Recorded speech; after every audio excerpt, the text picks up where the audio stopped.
Hello Trail Dogs, and on this episode of YouTube's most seldom seen mountain biking channel, we consider the Zen art of silence, or how to shut your bike up. My name is Gary, welcome to One by Bikes.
Alright then, so from last week's video, you will have heard that Gabi's bike was making more noise than a drunken man carrying a tray of spanners down a metal fire escape.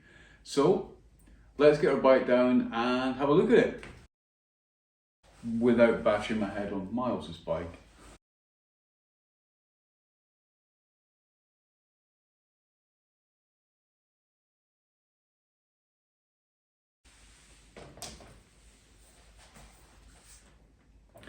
Right, the thing that I heard when I was editing the videos was a peculiar sound, or a particular sound, namely the headset.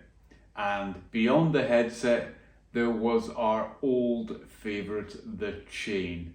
So, we'll have a look at the headset first, and then we'll have a look at the chain. So, the best way to check for playing a headset is not how you would think, by pulling on the front brake and then just backwards and forwards.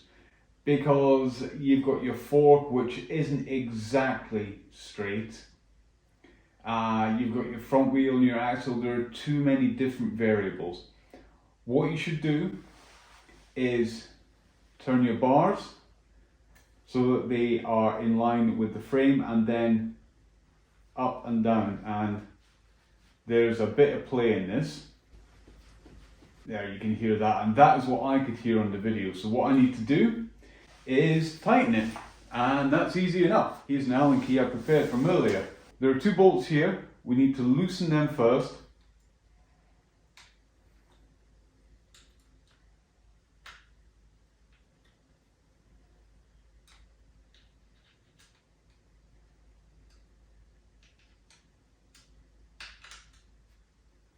And then there's one bolt in the top cap. This is going to tighten it relative to the fork.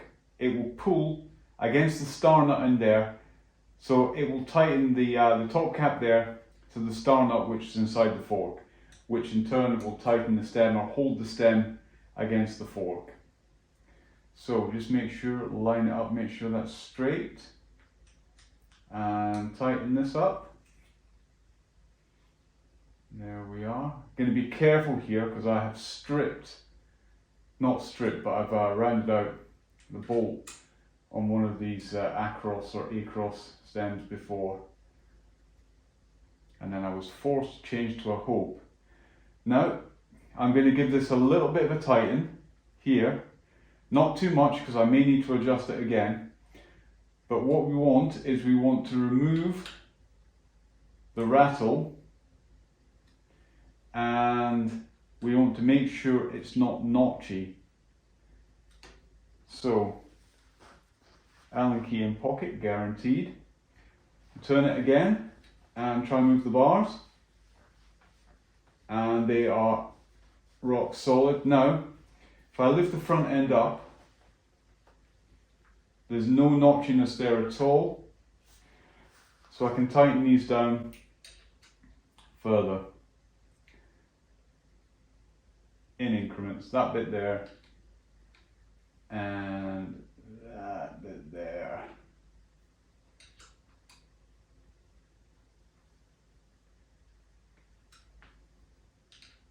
And then what I'll do is I'll get a torque wrench out, and I think it's 8 Newton meters for these here. But that's good and tight for the time being, and then I'll torque them down later. But that now is entirely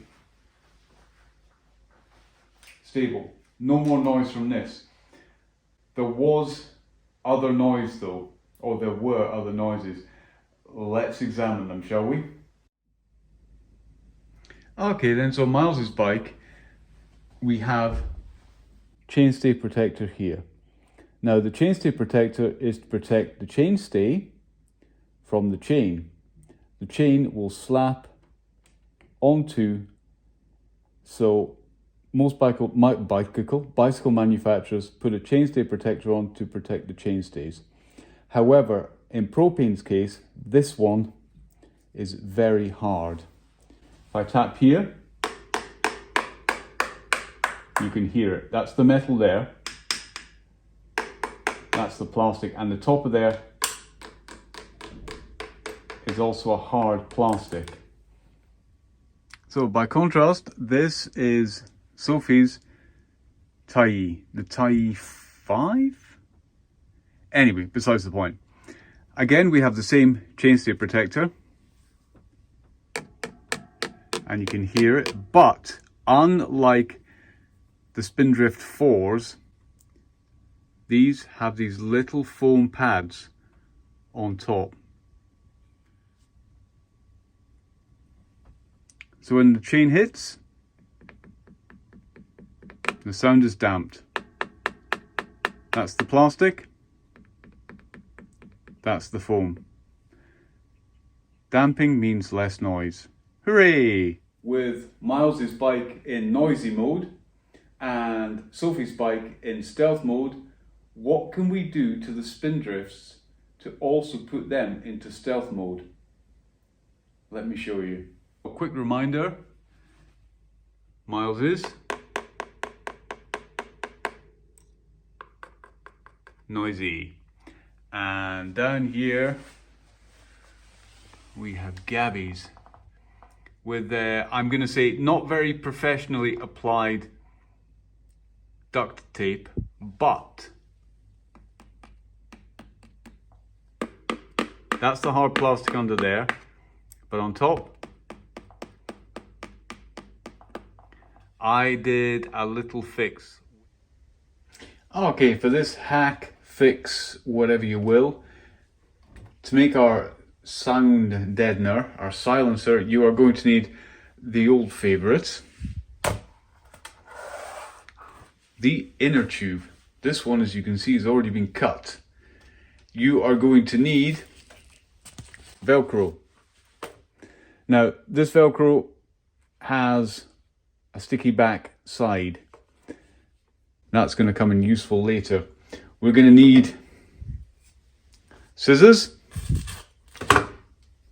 We're going to need trusty duct tape, obviously. Now, what I've done so far, get rid of this. We don't need the inner tube because I've already cut a piece. There's a bit I cut earlier. Now that is more or less the correct size for Miles's chainstay. It's a little bit curved, but it's rubber, so it should be malleable. And with the Velcro, don't know if you can see that. Yeah, now you can. I've drawn lines, which are the correct width to go over the top of Miles's chainstay. So what we need to do now is just cut this side with the hooks and this side with the fluff. And for those of you who are wondering, yes, this is my kitchen. Normally I do work outside on the terrace in my workshop, but it's a little bit cold and it's a little bit messy out there. I need to tidy. However, Seeing as Sophie's also a mountain biker, I don't think I'm going to get into too much trouble. Right, let's get on with this, shall we? Cut this up first.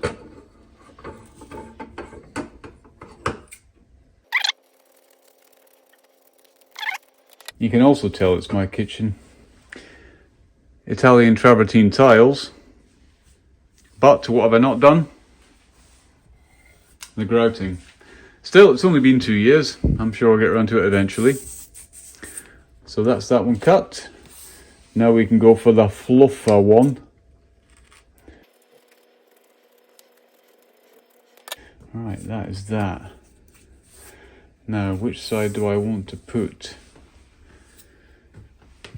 Do I want to put the rubber on this, or do I want to put rubber on the other side? I think I'm going to put this on the bike, because it will go more easily in between.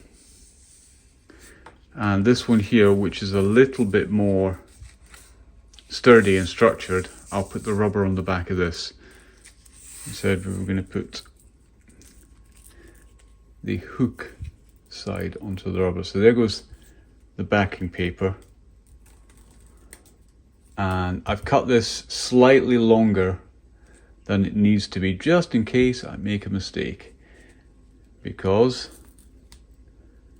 I'm more human than human, and mistakes are often made by me, as we may soon see. Right, get that on there. This stuff is quite sticky. I'll try to straighten it out. I don't really want to stretch the rubber that much, because if I do, then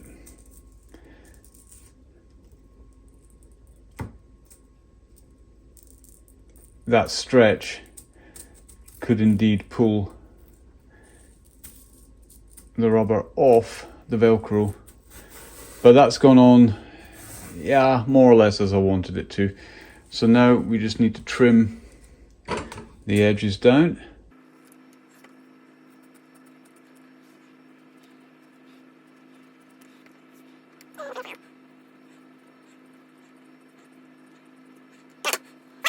That will, of course, not that one, silly boy. We'll go on to that. Now, let's go put this one on the bike. First things first, we need to get the chain out of the way.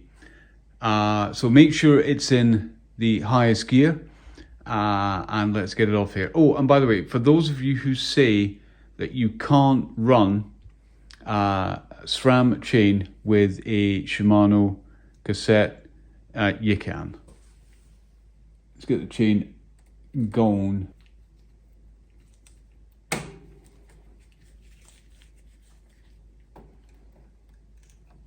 With the chain out of the way, we can get a bit of IPA. That's not India Pale Ale, it's isopropyl alcohol to clean up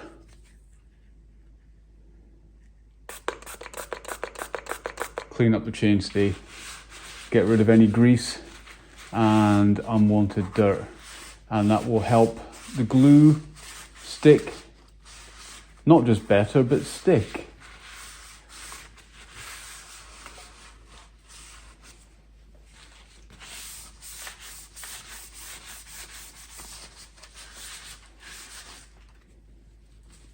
A word of warning with the spraying alcohol: you want to try keep it away from your paint. That would not be a good mix. So here is our fluffy bit. Oh, that looks like, almost looks like Vanta black. So black. How much more black can it be? And the answer is, tell him, Nigel. It's like, how much more black could this be? And the answer is none. None more black. See if I can get this off whilst wearing a pair of gloves.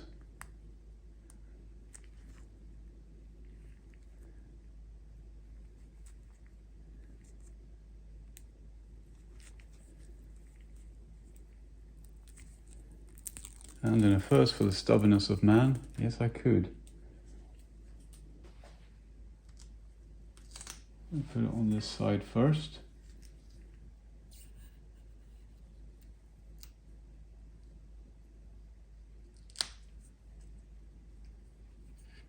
I'm not really happy with that placement.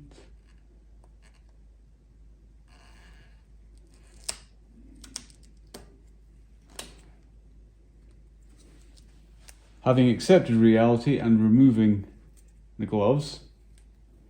Having accepted reality, I have removed the gloves, I should have said. And now let's try and get this on properly.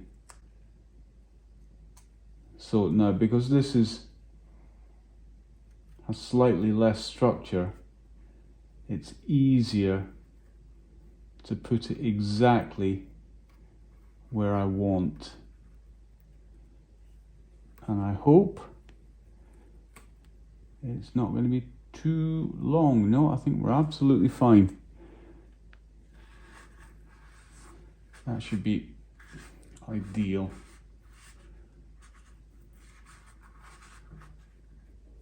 Here we have the rubber section with the hooks on the back.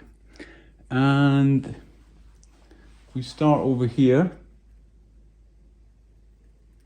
Now this, of course, can be removed and reset as and when you want.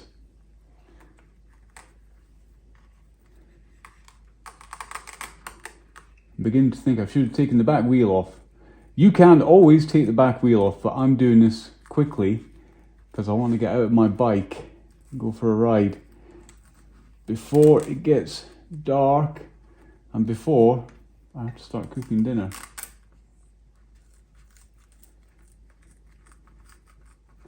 Now, that's that attached, and that really should do the trick. However, in order to protect this seam here from dust and mud and water and other ingresses, I'm going to cover it with duct tape. What I'm going to do is I'm going to put a strip along here, and then to stop water coming in, I'm going to put a strip over the top. So I'm trying to do this and not block it for you so you can see as well. I don't think I've cut this long enough. What an idiot. No, it is long enough, but only just.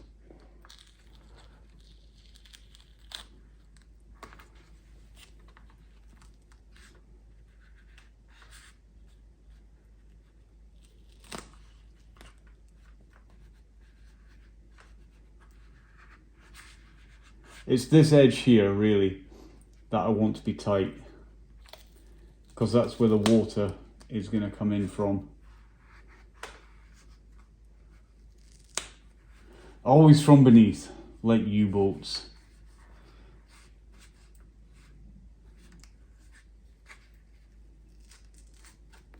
And now a piece over the top like that, which will act, I guess, like an umbrella. I want to really cover this hole here, because that is just I was going to say it's a magnet. It's not a magnet, it's a hole, and I would like to cover it very much so.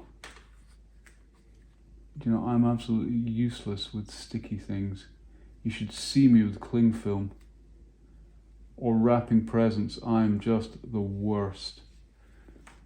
The good thing about duct tape is it is sticky and it is durable and reasonably inexpensive, and when it needs replacing, you can just replace it. So the weak point of this really is going to be the duct tape, but as said, duct tape is cheap and easy to replace.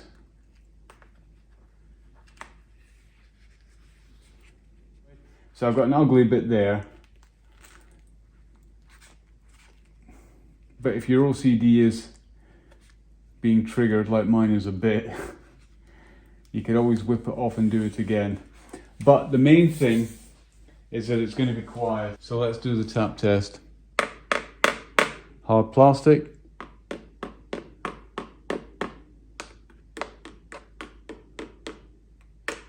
Hard. Soft. That's that. Or there is another way, Another way of reducing chain slap is to fit an aftermarket chain slap reducer like this one here. This is the STFU chain guide. Not sure what STFU stands for. It doesn't say on the packet. Maybe it stands for silencing technology for you. Yeah, whatever. But these are relatively inexpensive. I think I bought this one for about 25 euros, 30 euros including packaging. So, and it works very well. Now what I've done is I've removed one of these there and one there to fit them properly. They're supposed to be, you measure from your axle to your bottom bracket, take that measurement, cut it into thirds, and you put these as close to the 1/3 and 2/3 as you can. And then as the chain rides up, it goes into there, comes down, goes into there. And this works very, very well. It needs a bit of adjusting, but it works very well.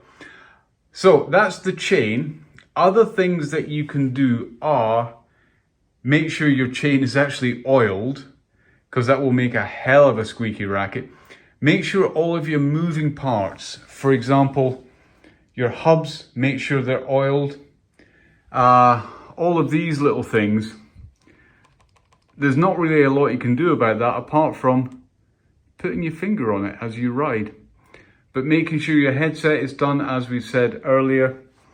Your crank is properly oiled. All your bolts, you can see there, the grease marks. I've had my bearings out and they're just back in. Believe me, if you're not confident with doing your bearings, don't.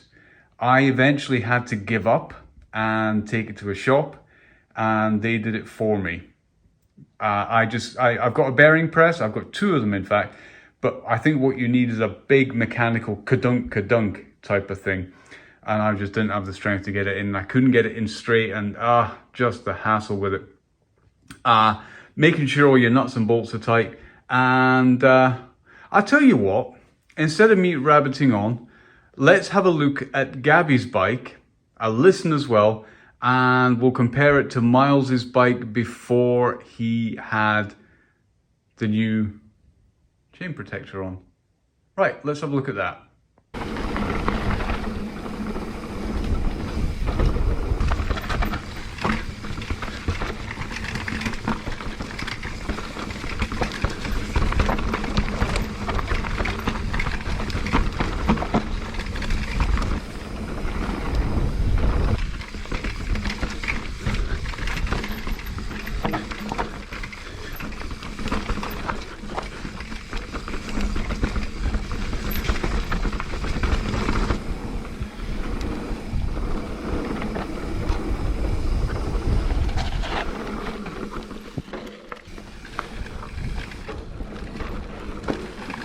Yeah, that is all chain slap. It's got a chain protector, but it's made of hard plastic, and unlike with the Tai, where they put foam pads on it, with that they haven't.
in Trail Dogs, that's it.